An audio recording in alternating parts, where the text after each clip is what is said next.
नमस्कार दर्शक बंधु सुजन पंडे यूट्यूब चैनल रे आपण मानकर बहुत बहुत स्वागत। चलतु शुणा आज आउ एक नुआ कहानी। यही कहानी नाम कर्ण को उदारता।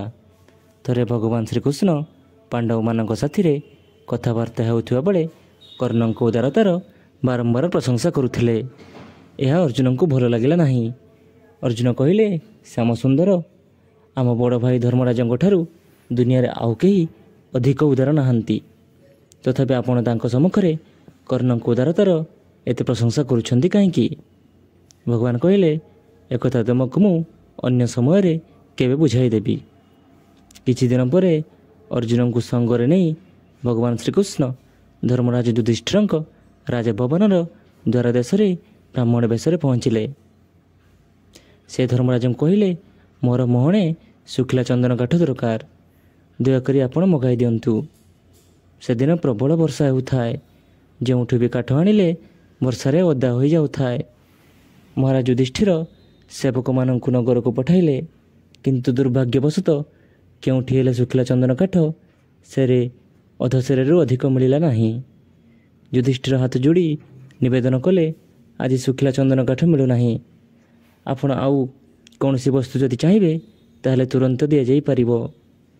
भगवान कहले, शुक्ला चंदन न मिलला नहीं, किंतु मोर आउ किछि दरकार नहीं। सेठार भगवान अर्जुन को संगरे नहीं से ब्राह्मण बेश कर्ण निकट में पहुँचिले। कर्ण बड़ श्रद्धारे तांको स्वागत कले। भगवान कहले, मोर वर्तमान मोहने शुक्ला काठ आवश्यक। कर्ण ब्राह्मण दुई को आसन में बसाई सेवा पूजा कले एवं अविलंबे धनुरे सर संयोग कले।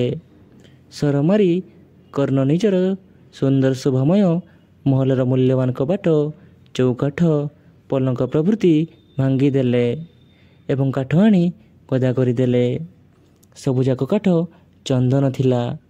यह देखि भगवान कर्ण को पचारिले, तुमे सामान्य किछि शुक्ला काठ पाई एते मूल्यवान वस्तु गुड़ी को नष्ट कल कहीं? कर्ण जोड़ हस्तपूर्वक कहले, वर्तमान वर्षा हेउछि, बाहर काठ मगाइले विलंब हेब। आपण को अपेक्षा करिया पड़िबो। काठ ओदा मध्य होइजिबो।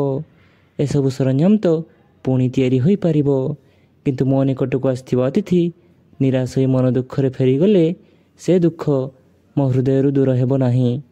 भगवान कर्ण को यशस्वी हेबाक आशीर्वाद देले एवं अर्जुन को संगरे नहीं फेरी आसिले। फेरी आसी भगवान अर्जुन को कहले, अर्जुन देख, धर्मराज युधिष्ठिरंक राजप्रसाद द्वार और चौकाठ मध्य चंदनर, आहरी अनेक चंदनर गृह सरंजाम मध्य राजप्रसाद अच्छी, किंतु चंदन काठ मागिबारु एसबु वस्तु देवा कथा तांको मुंड को आसिला नहीं। अथच केवल शुक्ला काठ मागिदेबारु कर्ण निज घरर मूल्यवान वस्तु गुड़ी को भांगी दे काठ गदा करी पकाइले। कर्ण स्वभावत उदार, किंतु धर्मराज युधिष्ठिर बुझी विचारे उदार रुहंती। एइथिपाई मु कर्णर प्रशंसा करे। एक थर आमको शिक्षा मिलला जे परोपकार, उदारता, त्याग तथा महत् कार्य संपादन को स्वभाव में परिणत करनेबा उचित। जो मैंने नित्य भल कर्म करती ना कि भावती जे समय उपस्थित हेले से महान काम करेंगे, से उपयुक्त अवसर मिले महान त्याग किपरि करा जिवो एकथा जानीपारती ना।